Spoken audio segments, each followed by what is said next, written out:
Hey guys, what's up? I wanted to go through a rundown of Warzone Houston, GT for Age of Sigmar that happened last weekend. It was the last tournament for General's Handbook 18, so we got one last hurrah for that before we transition into General's Handbook 19. And that's important for us Seraphon players because this was the last time we could move after our teleports and the last time we don't have any spell lore. So, yes, I did take Seraphon. We'll go through my list here in a little bit. We'll kind of look at the results from the GT and then look at each of the 5 games that I played.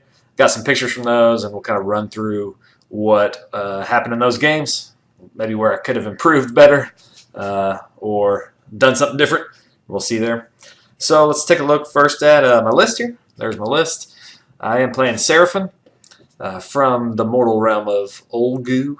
Maybe that's how you say it. I have no idea. With the Slann, we are taking the Great Rememberer to get those 2 teleports. The important part for that one is trying to redo the teleport whenever one fails, or if you want to try to get that 5 or 6 to move. Of course, all that changes in 19, but this was the one last chance we get to move after our teleport, so I wanted to take advantage of that. I am running the Starstrike Starhost, and so that has the 6 Ripperdactyls in it, which I use for my deep strike. Usually I take the Skink Star Priest, but I was trying something a little different this time, and I took the Skink Priest with the Cloak of Feathers. That guy can fly, literally. He can fly, but he also has a 14-inch move, and so I put the Betrayer's Crown on him, and what that artifact does is it kind of blows up a horde. So if you get into combat with him, you roll a dice for each model in that unit, and on a 5-up, it's immortal. So my plan with him in each game is set them up as close as possible to their priority horde, their biggest unit, and after setup, you get to move him and the Skinks 2d6, so that helps get him even further up the board. And then he's got a 14-inch move. So on an 18-inch board, you're pretty much guaranteed to, or 18-inch deployment setup, you're pretty much guaranteed to get him in. On 24, as long as you roll pretty average on that 2d6, you can usually get him into combat. So he's just kind of my little, ballistic missile Skink Priest, and just to kind of help combat some hordes. So that was kind of my goal with him in this list. Then I had the Carnosaur, which I just really like my Carnosaur model, so I wanted to take him.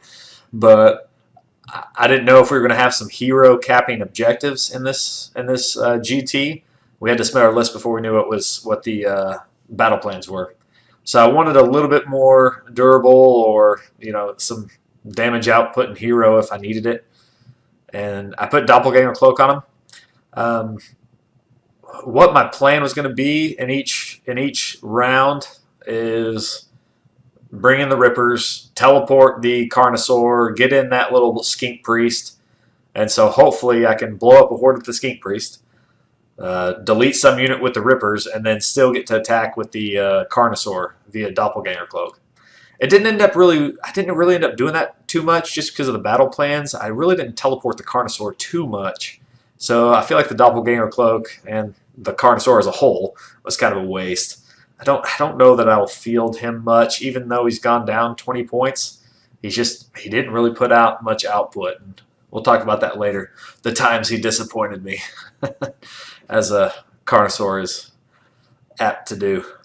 The 2 Engines of the Gods, those are always a lot of fun in a Seraphon list. You never know what you're going to get out of them. With the Slann, you do get to roll an extra 4 dice, or an extra dice for 4, and you'll get to pull something in from his chart. You're aiming for either mortal wounds, d6 mortal wounds at 25 inches, or summons. You want the summons. If you get lucky and roll 3 of those 4 dice as 6s, then it doubles all your moves and attacks. Didn't happen for me any of this tournament, but when it does and you're set up for it, I mean, you could wipe a board when that happens. I've got my 3 battle lines of Skinks. 2 of them are inside the Shadowstrike, so they'll get extra move and then reroll 1s to hit and wound from the Skink Priest. But in this list, he's not going to be alive for too long, but usually I can make that last at least a round or 2. And I've got 2 units of 4 Razordons each. This is the last time we can take 4 Razordons in a unit. And so we've got 2 units of 4 Razordons. And On 18-inch boards, deployments apart from each other, when you're set up 18 inches, they should be able to attack turn 1. And so I was hoping we'd have some good 18-inch deployments so that I could get in 2 units of Razors, the Skink Priest, the Carnosaur, and all my Rippers. And if I can do that on turn 1, hopefully I can really affect the flow of the battle there. So that's my list, 2,000 points exactly. We didn't take any spells or anything. Slann is just going to have to rely on his own positioning to stay alive. A lot of times I take Bellwind Vortex on him to help him out, but not this time, just didn't have the points. So here's a look at the results for the tournament. You can see the top 30 there copied on the board. There were about 50 people in this tournament, and you can see the top 30 there. Your usual suspects there. A couple of Daughters of Cain lists up there in the top 10. You got Khorne, Matthew Taylor. I think he's currently ranked #1 in Texas, so no surprise for him to make it up there. He's a good player. You got some Nagash and Fyreslayers are really showing up, and Flesh Eater Courts. There weren't as many Flesh Eater Courts in this one as I was expecting, and I don't think anybody was running Gristlegore, and so that was kind of nice to see that you don't just get totally smashed by Gristlegore, especially since they in GHB 18 they hadn't changed yet to charge only for their maws.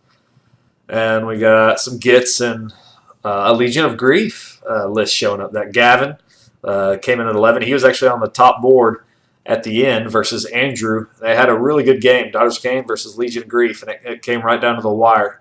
And pretty good game there at table 1 at the very end of the tournament.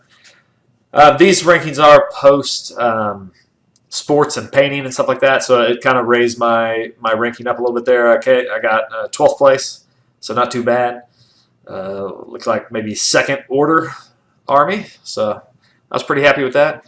You can see my games over there on the right side.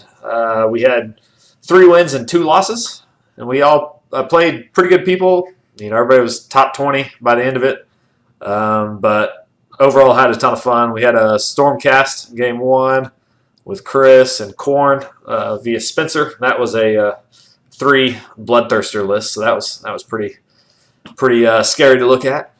And then game 3 versus Andrew, lost that one right there at the end. We'll talk about that a little bit, but versus Daughters of Cain, he was the one that ended up winning the tournament. We had a pretty good game. It came right down to the wire on that one. And game 4 versus Ryan Couch, Nighthaunt, he was top 10 player. It was good. We got the win on that one. And then lost versus Fyreslayers, and that loss was pretty brutal. You'll see when we get to game 5. Seraphon did not stand a chance against Fyreslayers there. So you can click down. I'll put the links to each match if you want to skip around to see the different ones, but we'll talk through each one here for a few minutes. All right, so game 1, we were playing against Chris Schelling, who's playing Stormcast Eternals, and we're playing on Border War. And the tertiary objective for this, to score some extra tournament points, was that you needed to control at least 2 objectives with battle line units during the game. So I had Skinks on this one. I figured I was gonna get that at some point because Skinks are usually what we use to grab objectives. You can see his list over here on the left side. I can't really tell you what a lot of that does. Stormcast. I don't play too much Stormcast, but I do know what those castigators and evocators do. Those castigators are pretty nasty versus Seraphon because they have a couple bonuses against demons. And Seraphon are celestial demons, so I knew they were gonna be pretty hard hitting against me. He had 15 of them, so they were gonna be dropping in from the sky and sniping me, is what I assumed. And the 10 evocators, you know what happens with those guys? They do a lot of mortals, and they stick around for a little while. They're 400 points, so they should. And you'll see in a little bit that he did. He kept them on his back objective for this one. Looking at the list, I knew he's going to put quite a bit up in the sky, especially the ballista that he's got there, but then also probably at least that 9 unit of castigators and bring them in to drop some stuff down. And so that's what I was going to be most worried about. The hunters are usually pretty easy to take out. they can run and shoot, so they can get across the board and still put a little bit of damage on you. He had a Knight Incanter, but he didn't have the Comet, which is that's always good when you don't see that Comet in a Stormcast list, because that Comet is nasty. He did have something with the, I guess it was the Knight Incanter, that scroll, I guess, maybe, is what he ended up doing quite a bit of damage with me on that from quite a distance. We'll pull up some pictures here and look at some of the game. So here's a shot kind of after deployment, and I've got my Skink Priest. He's shooting up the board right here in the middle, kind of like what I was intending for him, and my other Skinks had moved up a little bit. I do have my Slann right here in a building, hopefully to give him a little bit of protection. What I did do is when I moved these guys, I lost him the -1 to hit from Lookout Sir, so that was kind of dumb. And then my other Engine of God is over on the other side of that building, just out of frame. We got our Razordons here. They're just going to hold this objective. And then these Razordons are planning on going up that way towards that objective. We have one there, one over here, one in these force back here, and then mine is right there in the middle. So he's taken turn 1. He decided to take it. We rolled off, and he had actually, I guess he finished deploying first maybe, and he was taking turn 1. So against Stormcast, when they take turn 1, you know you're going to lose your Slann. So sure enough, he dropped down the Castigators and the Ballista, and he started shooting some stuff. That spell from the Knight Incanter really, I think it took 5 mortals onto the Slann. So at that point, he only had maybe 2 left, and it wasn't going to be too difficult to take him out. He may have cast Chain Lightning or something else from one of the other wizards. I can't totally remember. But the Castigators had they kind of concentrated fire on the Carnosaur and the Engine of the Gods. It's off to the far right. You can't really see him. He took out the Engine of the Gods turn 1, and then put some heavy damage on the Carnosaur. So already I've lost the Slann and an Engine of the Gods. Whew. So this one's going to be a little interesting as we go.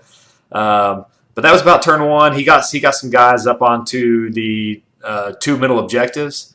So that got his tertiary, getting 2 battle line to capture 2 objectives. I think it was just the 2 units of hunters was all he could get there. They ran, did some shooting. I don't think they did much in the shooting phase. And so that was into his first turn. Wasn't too shabby. He scored 5 points. We pull up the score here.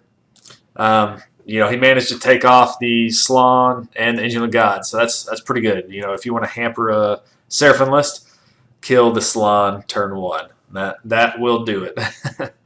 Got some pictures here. Turn 2, or bottom of turn 1. I brought in my Ripperdactyls. Kind of a blurry picture. Sorry about that. He had his general back there in the woods, surrounded by the evocators out in front, and the Ballista also in the woods as well.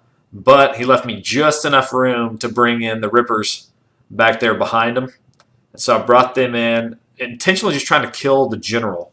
We also had secondary objectives. And in this one, I needed to kill, as my secondary objective, I needed to kill at least half of his starting heroes. He only had 3 heroes, and they were all pretty low wound.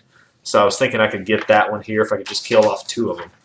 But I wanted to take out the general and then hopefully flood enough units onto that back objective to capture it. He had a lot of evocators back there, though, so I didn't think I'd be able to get it this time. But killing off that general, killing off one of his heroes turn 1 would help out a lot, as well as flooding that back objective, because that back objective is worth 4 in Border Wars. So I knew if I could put some pressure on him back there, he'd have to pull at least some of his forces back.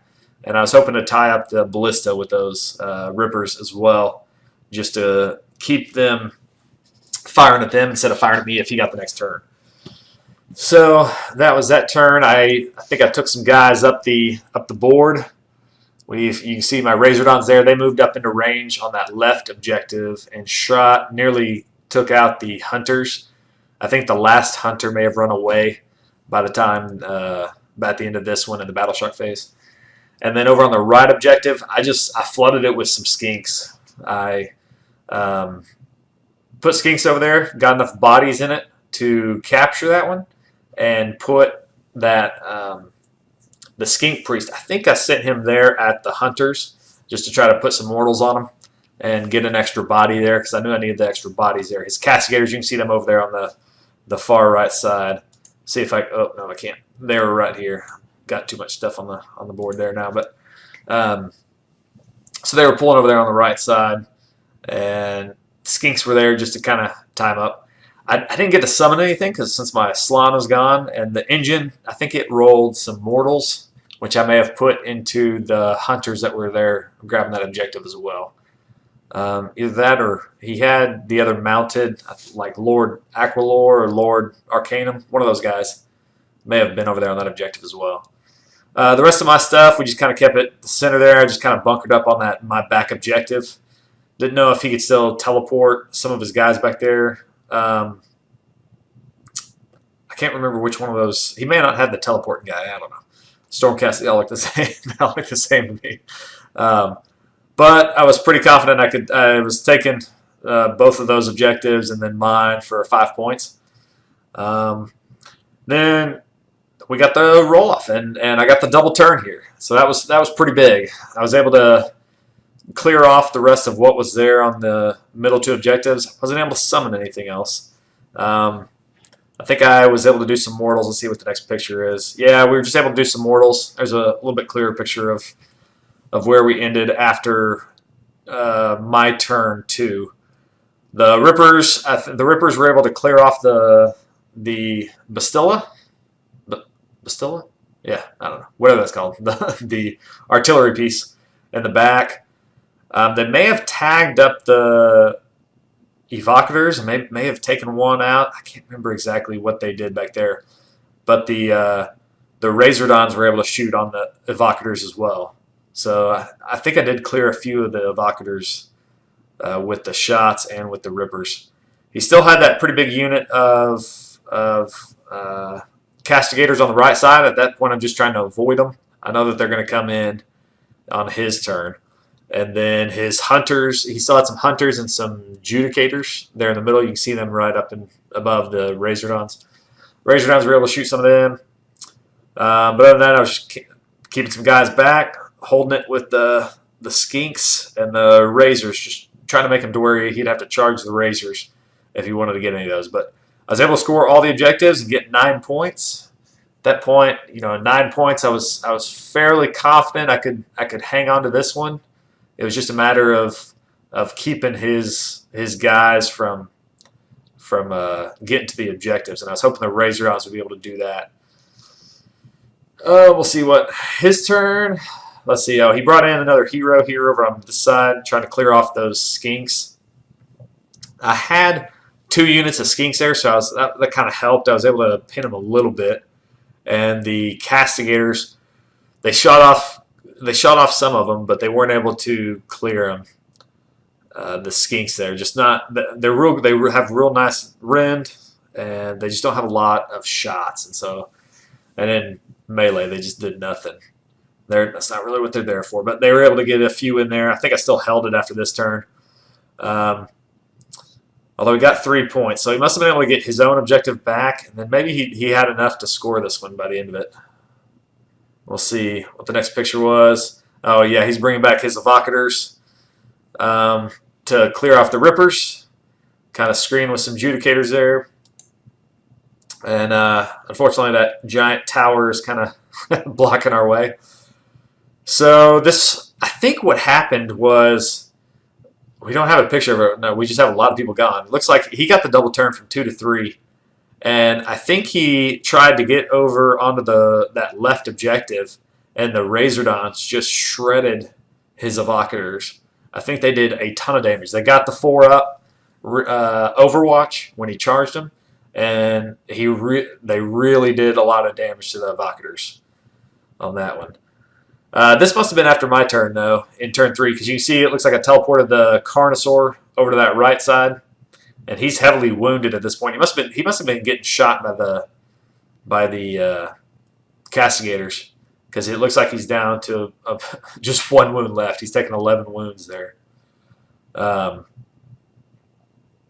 So actually, that's what he has remaining. He has So maybe on the Engine of the Gods, I may have rolled a heal or something like that. I can't remember. Somehow he got back up a little bit to fuller health there.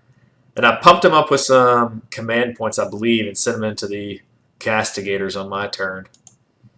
Yeah, you can see the Razordons charged in and the Carnosaur charged in, and I was able to take back that objective there in turn 3. So I'm scoring both the middle ones and scoring mine as well. And the double turn goes my way. This was a game of double turns. I got the first double turn, he got the second double turn, and then I got the third, and he got the fourth one coming up. So you can see my Razordons just lining up to shoot some more Evocators again. Piling in there, not charging, just staying back and shooting. And when you can double turn with a full unit of Razordons, that's always nice. That's 8d6 shots times 2. So the Razordons really performed well for me this week at this tournament. Having that block of 4 is so nice. I'm going to miss that in GHB 19. Oh, there's our... So I guess that was the last picture I had there. At that point, going into 4 and 5, I just don't think he had much left. He was able to clear out, I think it was the left side objective there. He may have come in and ran the Evocators around those Razordons or something. He had the double turn, so he may have been able to take them out. I can't remember. But at that point, it just wasn't. He just didn't quite have enough bodies left over to hang on and score all the objectives. So after his round 5 turn, we called it there, and it was a major victory for Seraphon. We had both scored our secondaries and our tertiaries, so that was good. So I got 17 tournament points, and he got 7 on that one, out of a max of 17. So I scored max on that one for a real good game against a good opponent. I was a little worried there turn 1 when I lost my Slann and an Engine of the Gods, and so in this entire game, I didn't summon once.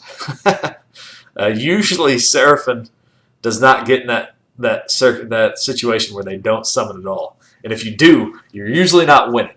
But I rolled right on the double turns I needed and got the Razordons Overwatch when it was critical. And so the double turn when you're lined up to shoot with those Razordons is a beautiful thing. So pulled out the first win in a strange one where losing your Slann turn 1 and no summonings with Seraphon, yet still was able to pull it out. So great game versus Chris. Really enjoyed it. We had fun and great game. All right, game 2, we were playing Escalation, which if you have any behemoths or heroes in your list, you're not going to like Escalation. So that just means you got to line up everything at basically the back corners, 24 inches away from the middle for any behemoths, artillery, or your heroes. Or I guess your heroes could only be 18, but your behemoths and your artillery, which is most of my list. So I knew I was going to be lining just about everything up 24 inches away except my Skinks. But I was going to play Khorne, and we're going to play 3 Bloodthirsters. We had the Bloodthirster, Scarbrand, and Wrath of Khorne Bloodthirster.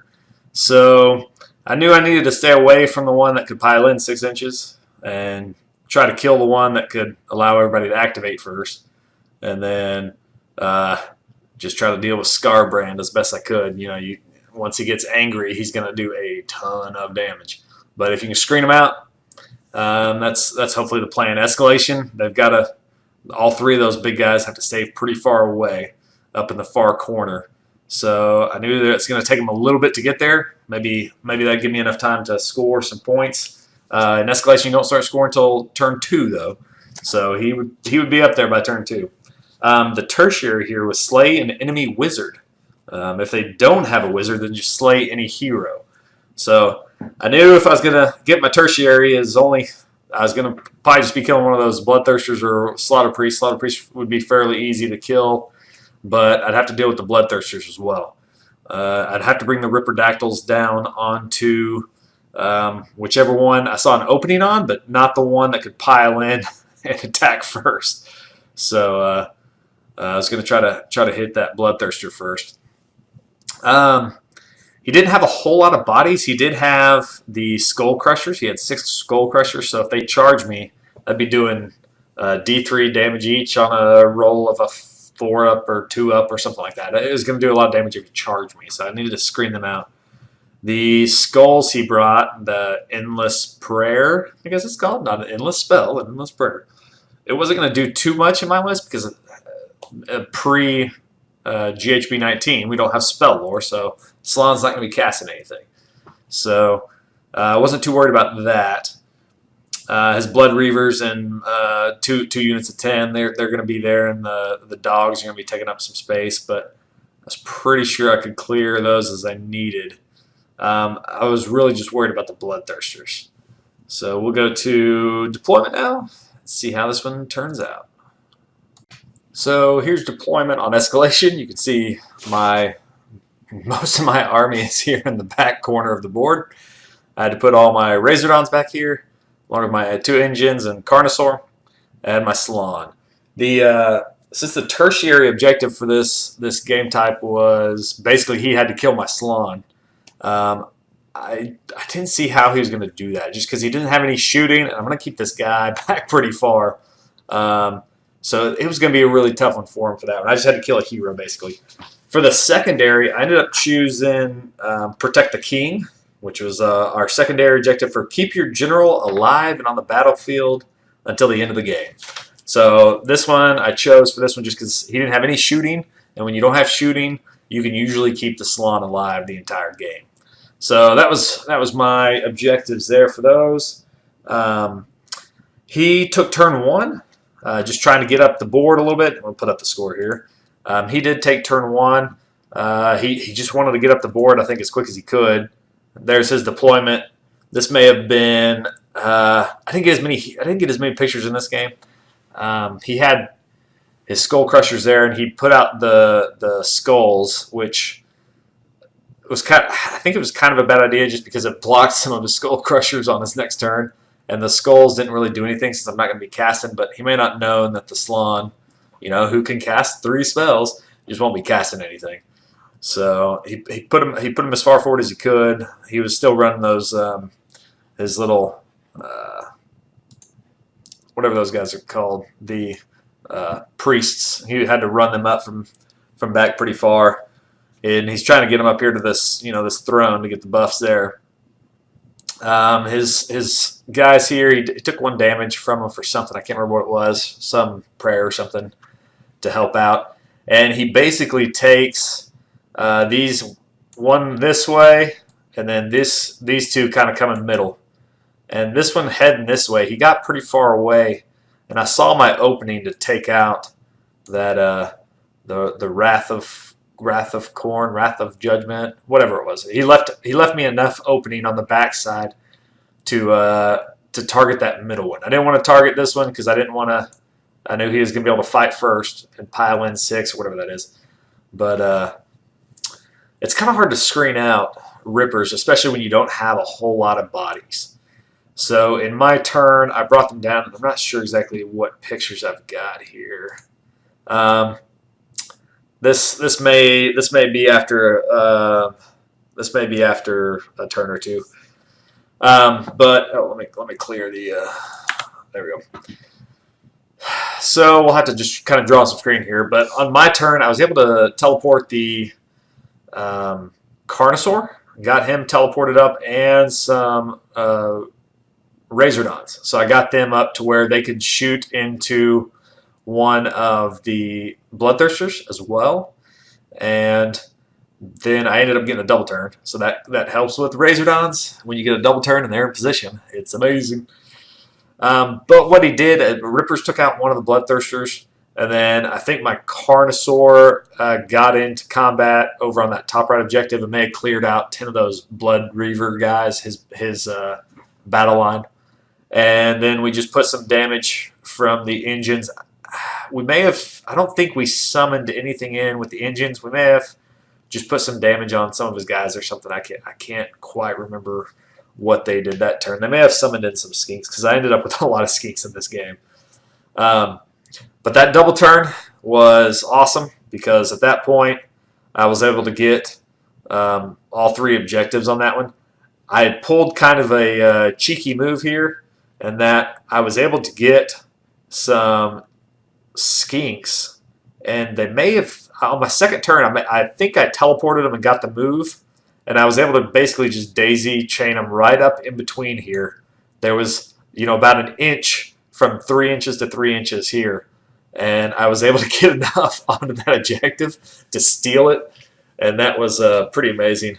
Skinks doing what Skinks do, I knew they get destroyed the next turn, but that was pretty big there. These Razordons over here were able to shoot, and they were able to get his general, this big guy here. I think that's the one that can attack first, or allows everybody else to attack first, down to just 1 wound. So those Razordons were doing work. When I brought the Rippers in, they came in about here and killed off one of the Bloodthirsters. And then Scarbrand turned around and just evaporated him. he hit on whatever that was that does mortals, and killed off the rest of the Ripperdactyls. So they were gone. That's fine. They did their purpose. They took out one of the Bloodthirsters. I was happy with that. And I was able to just keep bringing in some more summoning from the Slann. You can't really see him here, but he was able to bring in some more Skinks. I was worried a little bit about these Blood Crushers coming down this way, but at this point he was going to have to worry about these objectives more than my group back here. Let's see what the next picture was. Oh, these were, these guys coming in here. And he charged in, Scarbrand did, on the Razordons. They got Overwatch. Oh, yes. When they get that Overwatch in a critical situation, it's amazing. And so they got to fire 8d6 shots and took out Scarbrand. When that happens, I mean, you feel bad for him when they charge him like that and it happens, but it is glorious. It is glorious. So many times that fails. I mean, it's a 50-50 shot. You've got to charge them because you got to get rid of them. They're right on that objective. But when it goes off and that's all of a sudden 8d6 shots with Rend coming at whatever charged him, it was beautiful. So it took out Scarbrand on that one. And so now he's down 2 Bloodthirsters. And this other Bloodthirster just has 1 wound left. So he did charge him in there. He did get the double turn on this one. Let's see what pictures we got here. Oh, just a picture of my Carnosaur holding that objective over there with some Skinks. And this is the... I kept summoning more stuff in here. So we kept getting more and more Skinks in. And on game types that you can capture with just any model, Skinks are amazing for that. Just another glorious shot of all the Skinks. So on his next turn, he lost this other Bloodthirster to the Razordons. Wasn't much he could do there. He took out something with him. I can't remember exactly what he took out, but ended up losing him to that.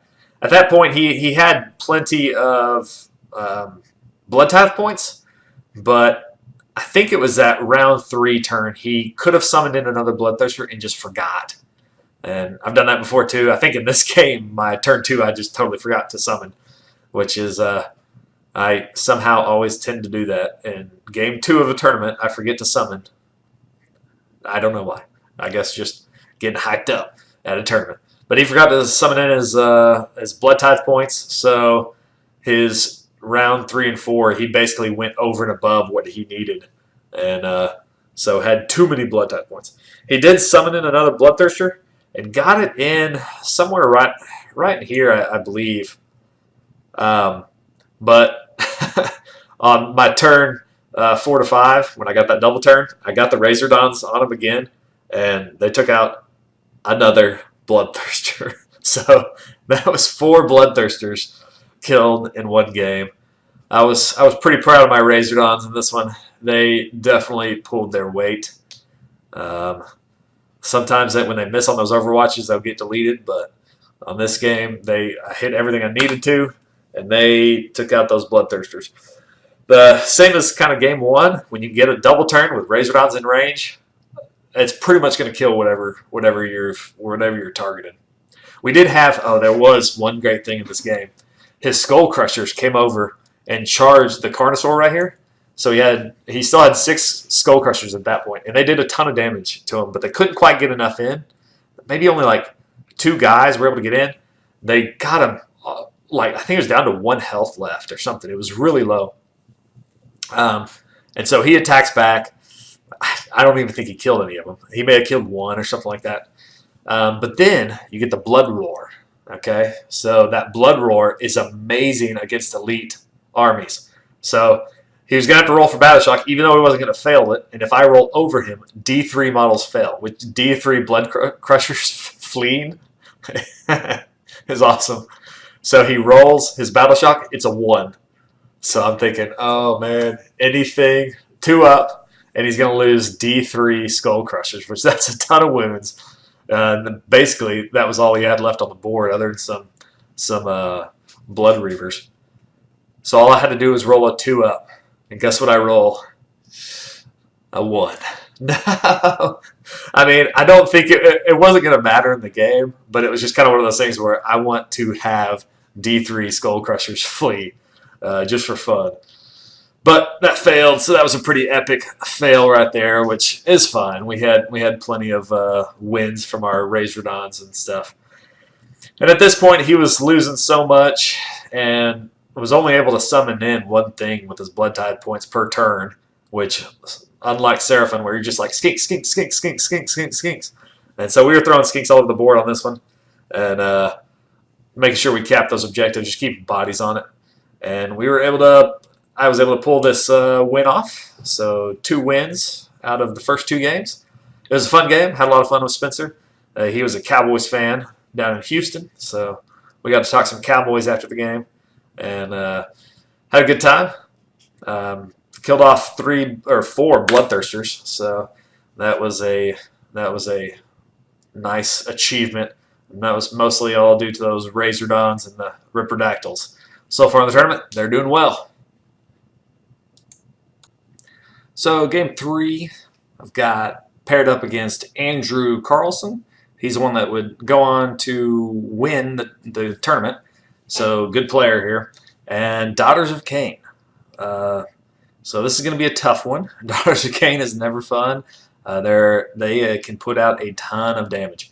The best way to beat them is to shoot the Hag Queens and just start working your way down. But my list isn't really a lot of shooting other than the Razordons, and they're more quantity over quality, which isn't too bad against Daughters, but they're not really they don't have a lot of good range to kind of point and take out heroes. That's your Thunderquake and whatnot.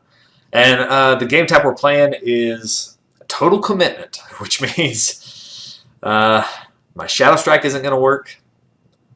His Heart Renders, he was using those throughout the rest of the tournament to kind of deep strike and snipe things and take objectives and stuff like that. They got some movement shenanigans and whatnot.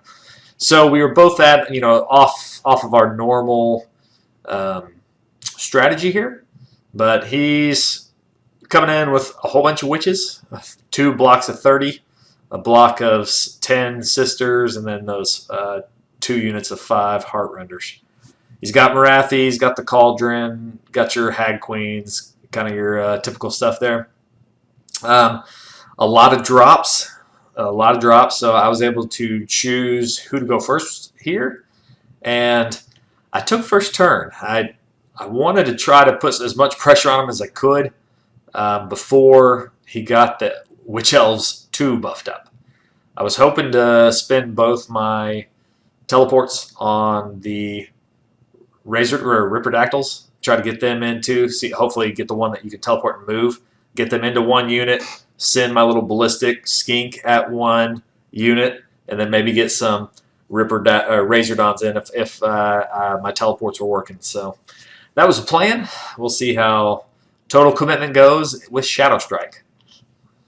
So Total Commitment, we also have our tertiary objective was have at least 1 model within 6 inches of the center of the board with no models within enemy models within 6 inches of the center board at the end of the game. So to get the tertiary objective, you had to have one of your models in the middle of the board with no enemy models around you. And on total commitment, I mean, why would you be in the middle of the board anyway? So it's kind of a weird tertiary objective. I was hoping just to end up with some skinks there if I survived this game. My secondary objective, I went with our option for 2 minute to count. Destroy your opponent's unit with the most models. If there's a tie, then destroy any of them. So I was going to attempt to try to destroy just one block of witches. I think that was my best option here. You can't duplicate on the ones you've done earlier. So I was thinking maybe I could take out one of his unit of witches. That was my hope. So I did take turn 1, and we'll pull up here. I didn't get a deployment setup picture, but you can kind of see where we're set up here. You know, I've got my engine and Slann, and I just threw out multiple layers of skinks after the summons there, just trying to block witches. They're so fast, and they can pile in and do a ton of damage to you. He's kind of screened with my razors over here. I was just planning on holding on to these objectives over here, and then I knew he was going to have to come forward with his blocks, and if he did that, then I'd try to teleport him behind it. So I got my Razordons on the right with the Carnosaur, some Skinks, and I sent, you can kind of see him here, I sent my little ballistic Skink towards those witches, and he was going to pop off some mortals. Moved up these Razordons just to kind of create another block there and try to shoot. They weren't in range for this one. But then my Rippers, I brought them in, and I did get the teleport. So I had to teleport twice to do it. But I got the 5 or the 6 to where they could move. And so that was fantastic. That was kind of what I was having a feeling if I didn't get that, then they'll instantly get wiped the next turn when he comes in with all the witches. And I probably won't have a chance at all in this game. So it was coming down to that, getting a 5 or 6 on 2 rolls, and we ended up getting it. So I got those Rippers in and activated the Betrayer's Crown on that little Skink Priest. And we actually did quite a bit of damage to the witches. Now they have so many save afters, and they reflect mortals like crazy. And so I think we ended up taking off of the 30, maybe 17, 18, something like that. You can see the dead pile over here. He did battle shock him with a command point, Inspiring Presence. But the mortals back on from his saves, I think they killed most of the Ripperdactyls. So it's kind of crazy. They forced something like 50 or 60 saves on the witches, and then basically blew themselves up. But they did their purpose. They took out a lot of those witches. I knew if I could take out one of those blocks of witches, I'd kind of have them on the ropes a little bit. That's kind of where all their power comes from, is just a massive amount of rolls from those witches. And so I felt good about that first strike. I think he was a little surprised at what kind of damage they did. So that was kind of nice. They were able to get in there. So I was able to score 2 points there. We'll pull up the score here. We were able to score 2 points in that first turn, and then his turn, he was able to score those. He cleared off the guys I had there, and he brought some guys forward. On my next turn, let's see if we have a picture of it here. This may have been after his first turn. He brings in Morathi. She pops off, which Morathi's always a pain to deal with. But we started putting wounds on her immediately, and I think by the end of the game we did end up getting her killed, so that was good. He's basically just kind of shifting things around.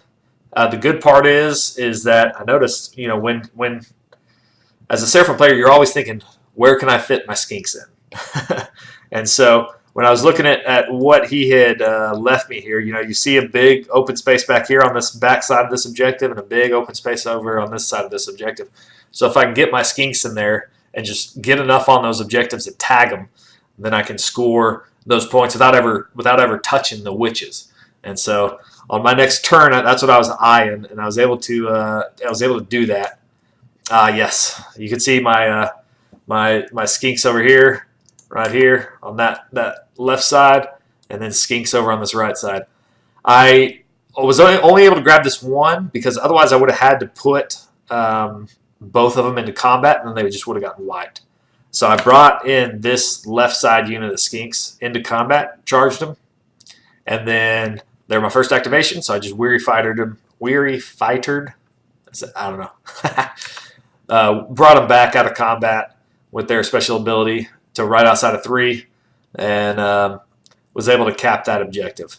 These guys, I just kept them over here because I knew if I kept them there, I was going to be able to pressure him to have to keep something back there. And so my whole objective is just keep his guys in his territory. I don't want them coming into mine, and I'm just going to try to keep summoning stuff up to block.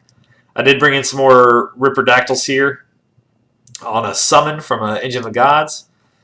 I may have tried to teleport them. I can't remember. No, I teleported the 2 Skinks. That's all right. That turn I teleported 2 Skinks. It looks like at this point I've lost some Razordons there. These guys, these Razordons are shooting up into these witches.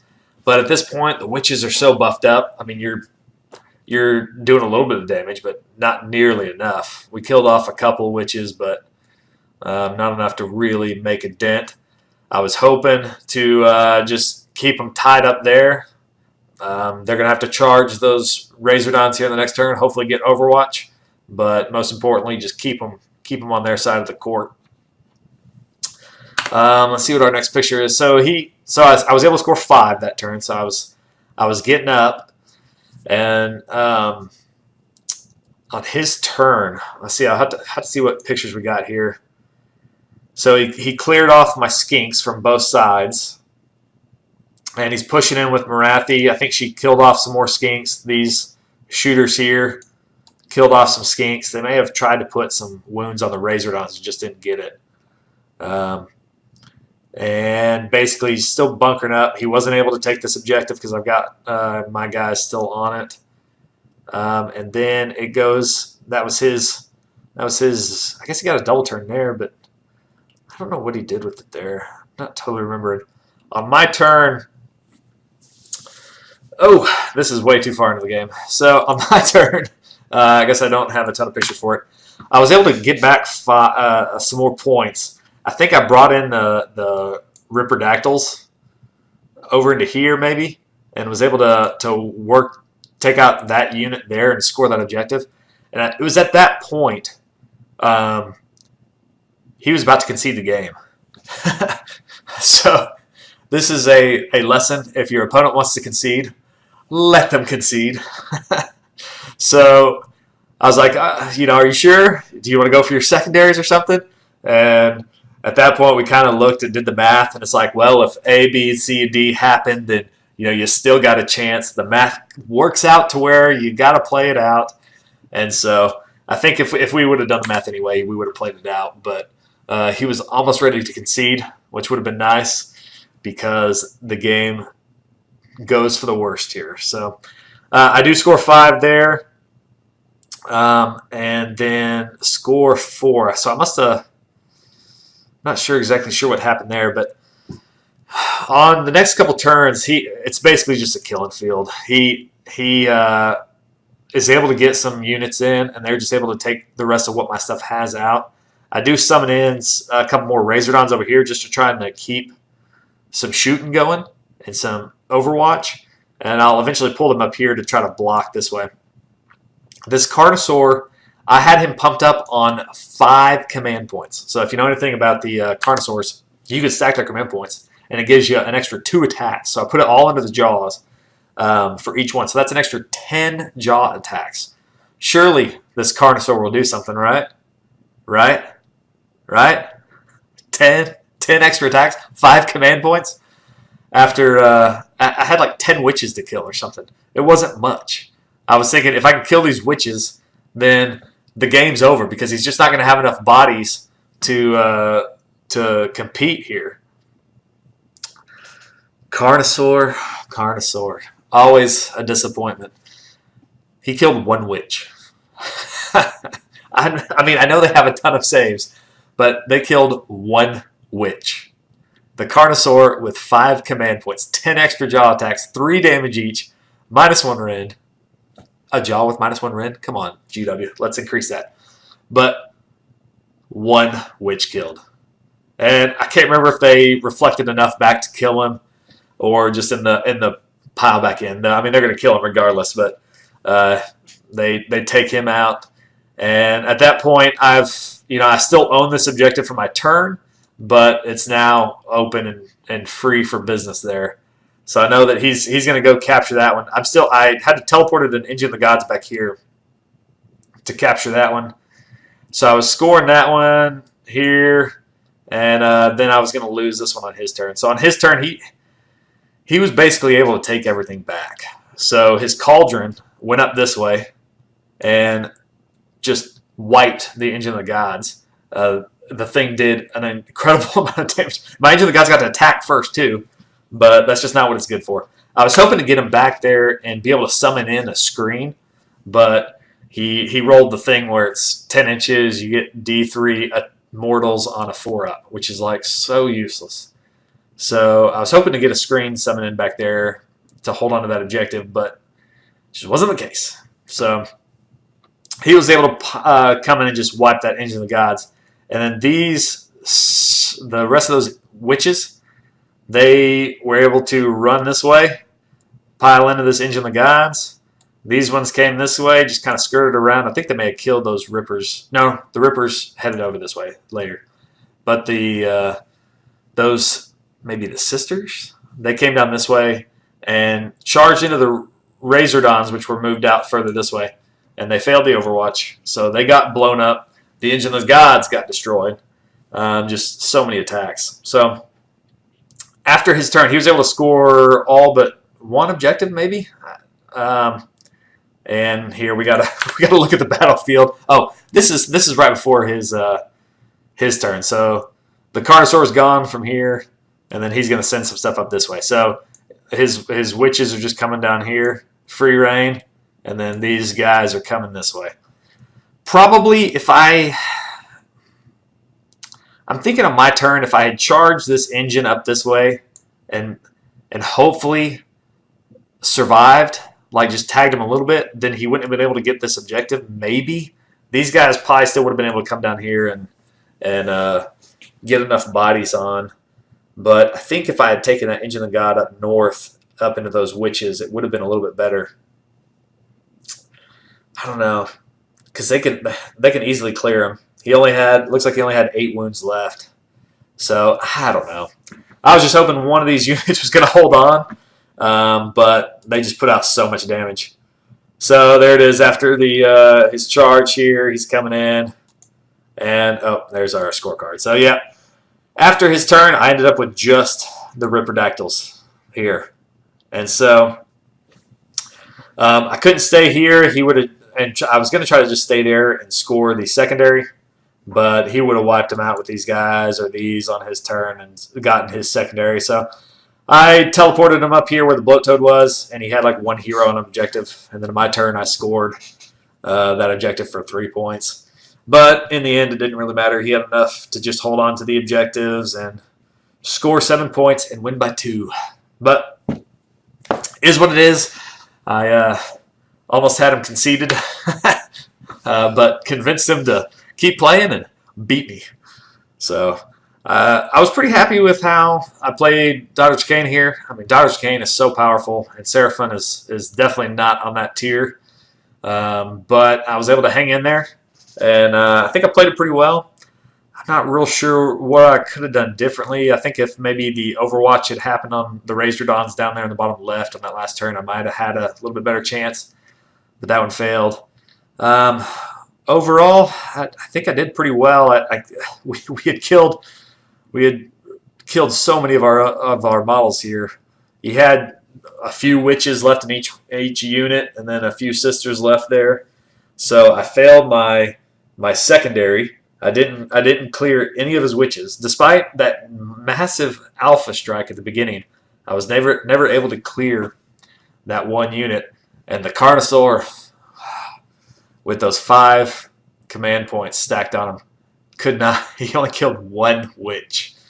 Oh man, that right there. This is the game why the next tournament Carnosaur will not be in it, as punishment for only killing 1 witch with 5 command points popped in it. Anyway, overall game, great game with Andrew. He really knows his stuff. It's really nice when you're playing somebody and everybody has all their stuff memorized. That's kind of nice. So real good guy. Definitely deserved the win. He played smart all tournament.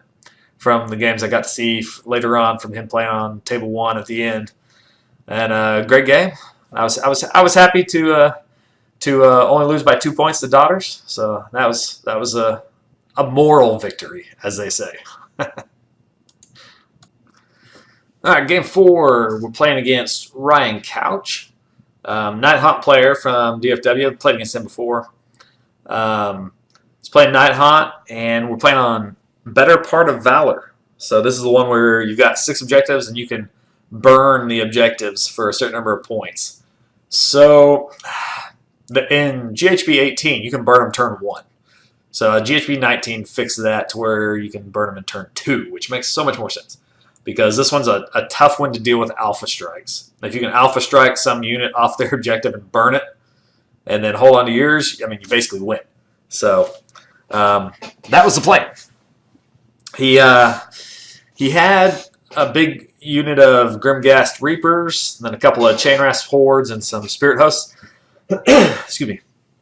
As well as the Banshees, that 8 block of Banshees. I know they can scream at you. Luckily, we have 10 bravery in all units, so that kind of helps a little bit there. But if they get powered up with those spells, they can really do some damage.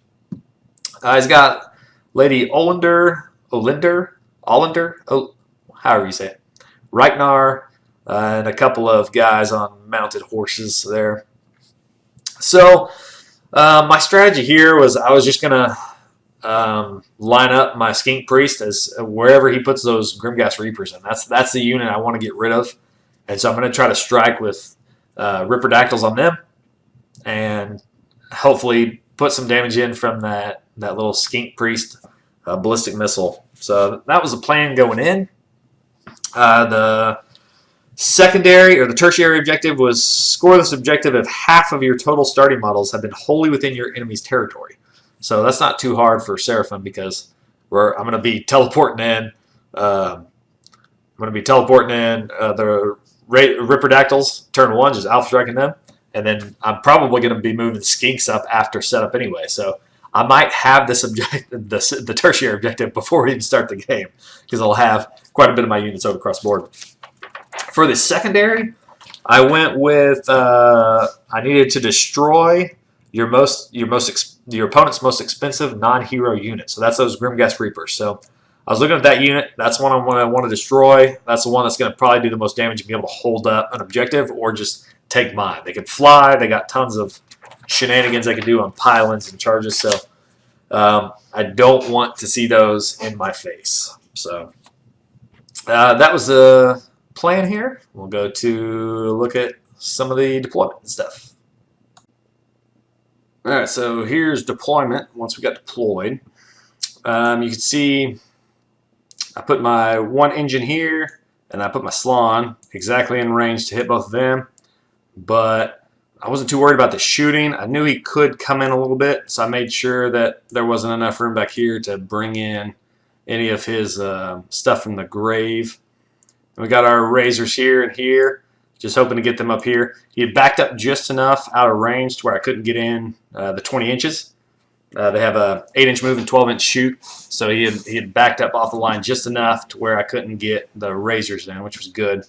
I had my Carnosaur over here on the left, along with some Skinks, holding this one. That was my weakest objective. I knew if he was going to come for one of them, it'd probably be that one. Hey, maybe the Carnosaur will do something this turn. We'll see. He had a bunch of Banshees up here on the top left with the Chain Rasp and a hero of some sort up there. And then Spirit Hosts here in the middle and that big block of Grimghast Reapers. And he kind of left this objective open here just as a necessity. I mean, it's having those 3 objectives and having to spread your stuff out knowing you've got a alpha strike coming is tough. Now, he had enough units here within 6 to capture it, here.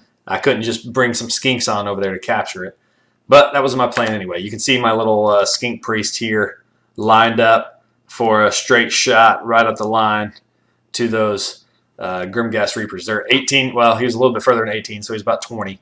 So I knew I just needed a few inches on that first post-deployment move to get him into range. That'd be good. So, and we skipped straight to the after the fact. So I did. You can see I brought in my Rippers right here on this line here, just to tag all those Grimgas Reapers and hopefully take them out. Since they don't have, since they ignore rend, we just need quantity over quality to take them out. But you can see I brought them in, and they utterly deleted that unit of Grimgas Reapers. I mean, we had that little priest here. You can see him right here. He did a lot of mortals to him, so it takes out about a third of them statistically. I can't remember exactly how many he did. But then the Rippers just took out the rest, and the unit was completely gone. And that was pretty brutal. First attack there, I was able to summon in some more Skinks back here, 20 Skinks. And then you can see over here on this edge, we got 20 more Skinks here.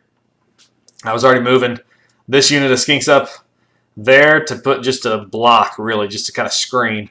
And these Razors came over here to help that objective. These Razors here in the middle just kind of hold things up. And then these Skinks here are adding extra bodies to that objective.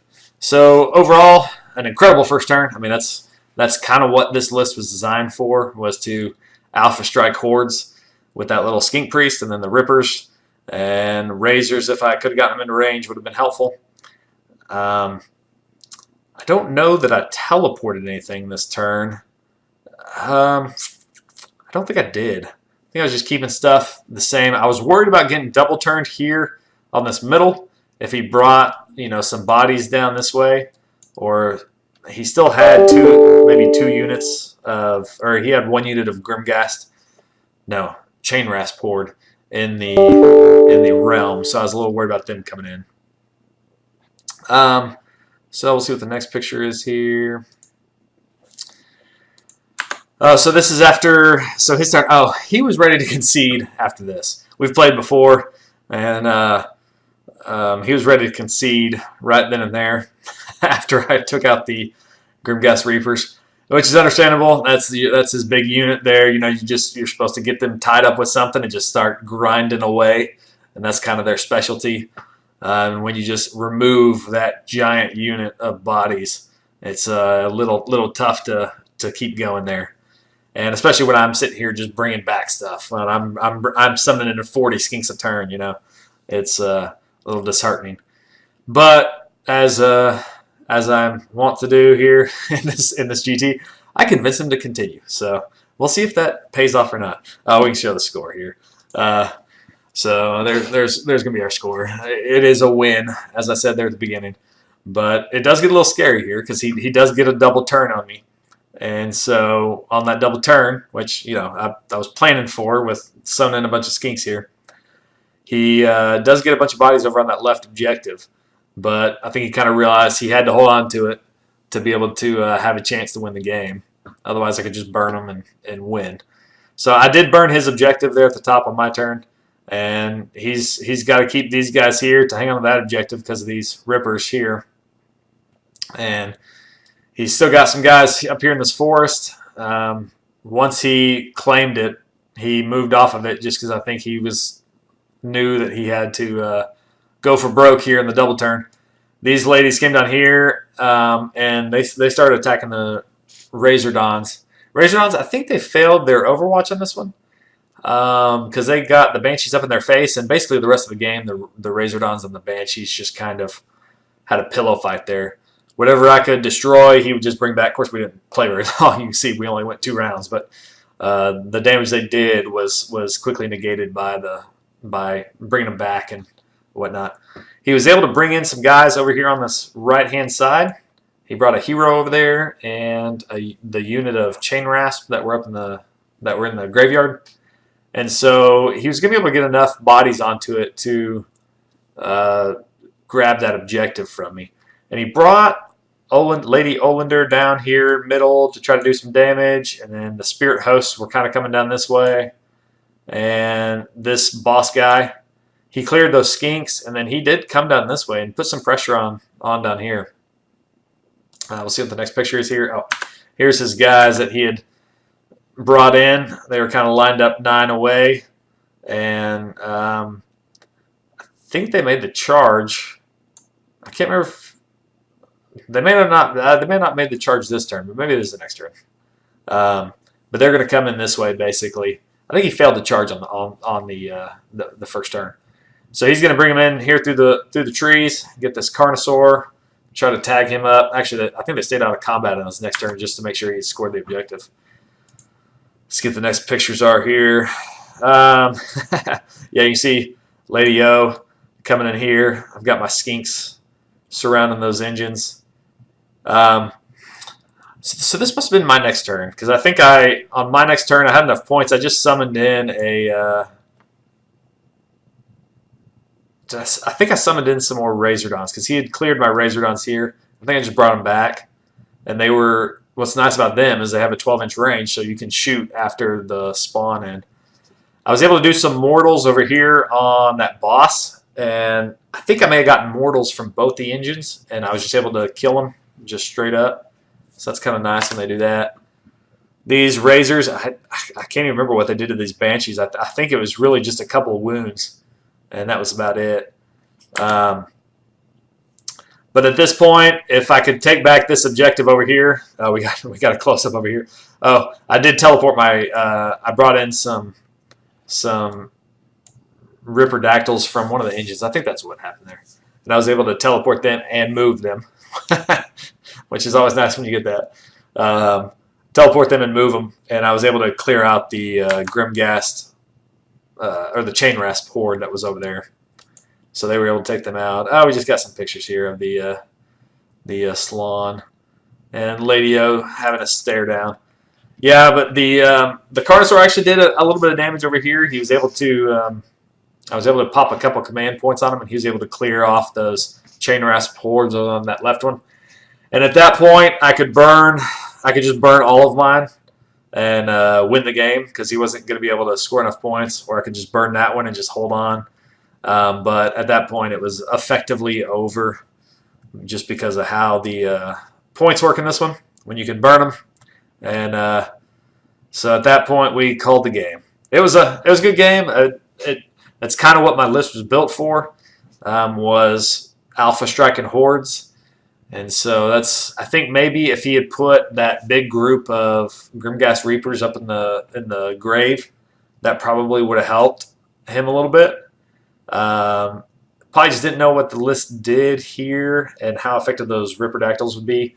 That little Skink Priest is kind of a sneaky play on my list. If you don't really know what the Betrayer's Crown does, which nobody does because nobody usually takes that, or that he can move 14 inches and gets movement in the after deployment. You know, it's kind of a sneaky little ballistic missile that you can shoot at some horde there. So this game went my way, went pretty quick, so we were able to pack up there and hit lunch early. So good game versus Couch. His Nighthaunt's pretty. He ended up in top 10, so it was a good list. I think it was just kind of hard countered by what I brought to this tournament. So great player though, and had a fun time. So game 5, as soon as I saw the matchup I got paired with, I knew it was not going to be a good one. I got Fyreslayers, and we're playing on focal points, so you can see the map there. You've got your 5 objectives, and I knew I wasn't going to be able to shift his units from his own objectives, and if he could get to the middle objective, then it was basically just going to be over, because those guys have so many. They're just so tough. They got rerolls. They've got a ton of damage. You can't attack them in combat. They've got all the activate first shenanigans. So I have none of that. My Ripperdactyls are going to be useless against these guys. I can't send my Ripperdactyls at anybody. They'll just get instantly killed before they have a chance to fire. I don't really have concentrated shooting other than the Razordons. So I wasn't really going to be able to take out the heroes very effectively unless I could get position those Razordons real well. But looking at his list, he had a whole bunch of Hearthguard Berserkers. So they do those mortals on 6-ups. So just do a ton of mortals, plus they get to attack first and then pile in twice. So don't get close to them. And that's hard on this game type because everything's in the middle, and you've got to try to go for that center objective. You can't just hold yours and try to do some teleporting shenanigans.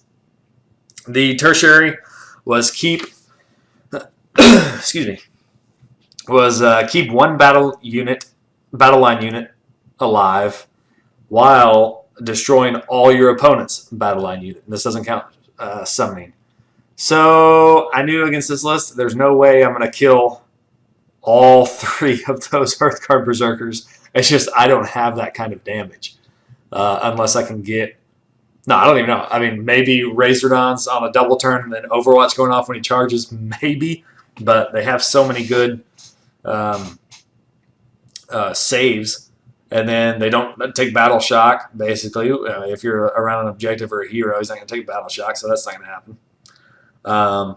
So this was not a good matchup for me. I knew this was not going to end well, and sure enough, it did. So I wasn't going to get the tertiary objective. My secondary objective, it was going to destroy all your opponent's models that have artifacts. He had 2 heroes that had artifacts. I was just going to try to go for those guys. One was a Berserker, and then the other one was the Battlesmith. I just how the game played out, I don't think I was able to kill either one of them. So I may not even put any wounds on either one of them. But we'll get to the deployment, and then we can end this game quickly. So here's deployment, and he finished deploying first. He put a 15 block of Hearthguard Berserkers, or whatever they're called, up in the sky or something, to tunneling. I guess that's what it's called for them. They're tunneling, and a couple hero or something up there. It's kind of hard to tell the difference on Fyreslayers. They all just little naked, bearded guys with mohawks running around. They all kind of look the same. But he put them there. So this is after deployment. I moved these guys up. I'm just trying to create a little bit of pressure on him. They didn't get very good 2d6 rolls. I kept them back here just because I didn't want his tunneling just to come back here and just destroy my stuff, which it didn't. Or he never came back there, but he still destroyed all my stuff. I was hoping he was going to give me first turn. Just maybe I could get a few points before the destruction started happening. But that wasn't the case. So he... let's see what we got here for deployment. Well, what he does, I'm not sure how many pictures I've got for this game. It was over pretty quick. But he basically brings in a block here. He may have run these guys this way. I think that may have been what it was. And then he just tunneled in the other guys here. So he basically had 3 circles of little dwarves that were unkillable and just sitting on objectives, and basically did that for most of the game. And I couldn't kill him. So, here's his, he's got Godrak and Felix. He kind of had a little narrative thing going on there. His Incantor. And he had the Palisades, Prismatic Palisades, which didn't really come into play, and he had whatever the dwarf one is as well. He did bring in his little volcano thing. You can kind of see it right here. It's behind there. It's like a millimeter in range of the Slann. So he put some damage on the Slann, and let's see. I guess this is yeah. So he's able to get some guys in here. This may be a little further into the match. My Slann lasted 2 rounds to the volcano, which was amazing because he was hit down to like 1 health, but he did eventually get killed. Those dwarf guys, you know, I tried to shoot them. I think I took out his general maybe with some Ripperdactyls or some Razordons. No, yeah, Razordons. And then try to put some damage on these guys over here. You know, these guys that have so many saves, you're taking out like maybe 1 dwarf. When you have 8 d6 shots coming into them with -1 rend on these guys, and you're taking out 1 dwarf, the saves are just ridiculous on this. And so, yeah, on his turn, he basically just piles everything in, does it again, and destroys just about everything because they can pile in twice with the command point. So as long as he has enough command points. It looks like I did teleport some skinks back over this way just to try to put a little pressure on this objective maybe. But you can already tell here, I've lost Rippers, I've lost those skinks. These ones are down to just 5. This guy's exposed. He's about to get blown up. And these dwarves, like, they'll come down this way, destroy all this stuff, and while still tagging this stuff over here with a couple of them and just destroy those. It's like you don't need many of them to get on a unit to just take them out. So it's pretty brutal. Basically, these units here and these units here just kind of sat there the whole time. So this unit of 15 little naked dwarves basically killed my entire army. Yeah. I made some mistakes on, like, I probably should just never have even piled in to try to attack at all. There were a couple times where I thought, okay, maybe I can do a little bit of damage or something, and just no. It just wasn't worth it. Because as soon as you pile in with something, then they're just going to attack and then attack again. And so those pile-ins are just, they're going to advance up the board so fast and just get to all your stuff. We'll see. Oh, they did pop this thing up. It wasn't really, they just made a cool picture. It wasn't really all that effective. I just teleported the guys over it. You can see here I've lost my engine. Oh, there was something missing here. That Carnosaur. Okay, so and my Slann's gone too. But first the Carnosaur. So at this point I have another couple of command points. I've built up a couple of command points. I had one that started with from the battalion. Had another 2 from there. So I put another couple into him. Pump up his command points. Get extra jaw attacks. And pile him into the dwarves. Guess how many dwarves he kills? He may have killed 1. I don't even remember. It was so few that it was inconsequential. He may have killed a... No, I don't even think he killed that hero, because there's a hero right here. He's still alive. He didn't even kill that hero. Oh, gosh. That Carnosaur. It's not even on the same tier as this other stuff. And he recast this, which took out the Slann for good that time. So now, at this point, after his round 3, he's obviously racked up so many points. I'm down to just 20 skinks and an engine of the god left. You gotta be kidding me. I haven't cleared. I've killed 2 heroes maybe of his. Maybe just 1 at this point. I can't even remember.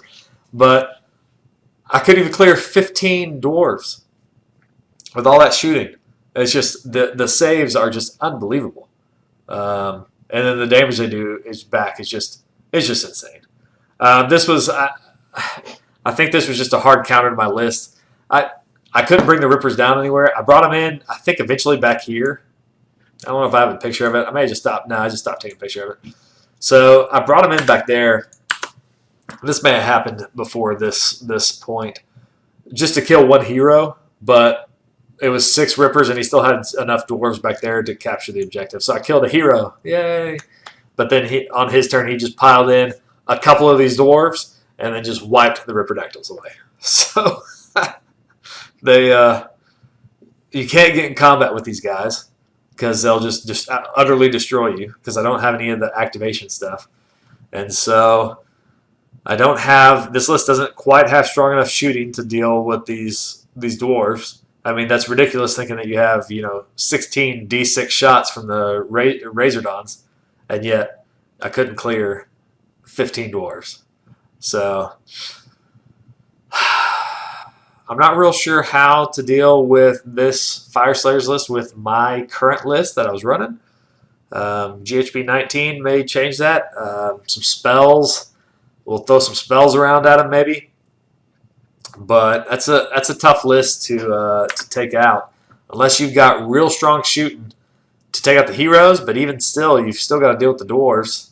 And as long as there's no hero, they can't pile in twice because they can't spend the command point. But they had enough heroes that are sturdy enough that unless you can put out some serious mortals onto them, they're gonna stay alive. So good game. It was over very quickly. We made it through 3.5 rounds, but those rounds went pretty fast, and we were able to wrap up and call it a day. So overall, into the tournament 3-2. About what you'd expect from Seraphon. You know, I guess in the stats they probably win about 2 games, and I think some of the other Seraphon teams they did that. They won about 2 games. So I went 3. I had a pretty good chance at winning that 4th one versus Daughters of Cain, but just couldn't quite pull that one off. This one, I don't think I had a chance in the world of beating the Fyreslayers. Not this list, not on this game type, where they can just kind of hold that middle and take out my stuff. So overall, I was pretty happy with it. Ended up, coming in 12th place. So at a major GT, 12th place isn't too shabby with an army that's got a super old battle tome. So yeah, we fought Khorne, massive bloodthirster list. We fought the new Fyreslayers. We fought Daughters of Cain. We had some power lists there. We fought some hordes of Nighthaunt, which went pretty good. And we had basically a Stormcast, which took out my Slann and Engine of the Gods first turn and still managed to win that one. So overall, I was pretty happy. Came in top 12. If I could have picked up one secondary somewhere, I would have made it to top 10. But top 12 with Seraphons, not too shabby. I was happy with it. Other than leaving on the bad note of this Fyreslayer beatdown I received. I was pretty happy with the weekend. Had a lot of fun. And Razordons were definitely my MVP of the weekend. They racked up some bloodthirster kills. That was nice. They killed some evocators. They killed a lot of Daughters of Cain stuff when they could. They didn't do much here in this Fyreslayers match. But overall, the Razordons were awesome. The Ripperdactyls, they pretty much deleted a unit every game I brought them in, other than Fyreslayers, which you just can't attack anything. So yeah, it was a pretty good game. Had a lot of fun. Great tournament down in Houston. Look forward to playing again next year. All right, that's it. Have a good one.